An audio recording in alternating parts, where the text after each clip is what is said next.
ਇੱਕ ਤਿਆਰ ਹੋਇਆ ਸੀ ਗੁੱਜਰਾਂ ਦਾ ਝੋਟਾ ਤੇ ਆ ਹੋਇਆ ਸੀ ਤਿਆਰ ਡੋਗਰਾਂ ਦਾ ਝੋਟਾ।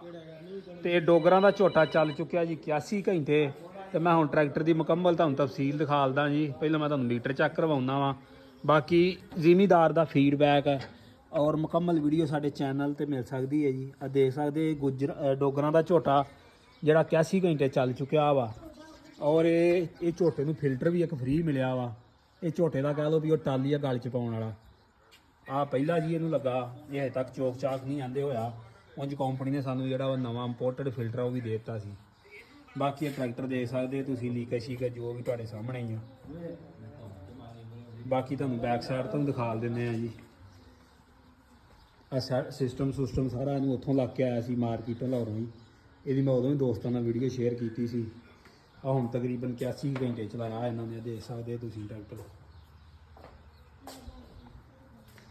ਬਾਕੀ ਮੁਕੰਮਲ ਤਫਸੀਲਨ ਵੀਡੀਓ ਸਾਡੇ ਚੈਨਲ ਤੇ ਮਿਲ ਸਕਦੀ ਆ। ਦੋਸਤ ਜਾ ਕੇ ਦੇਖਣ ਵੀ ਤੇ ਚੈਨਲ ਨੂੰ ਸਬਸਕ੍ਰਾਈਬ ਕਰਨ ਤੇ ਵੀਡੀਓ ਨੂੰ ਲਾਈਕ ਸ਼ੇਅਰ ਵੀ ਕਰਨ।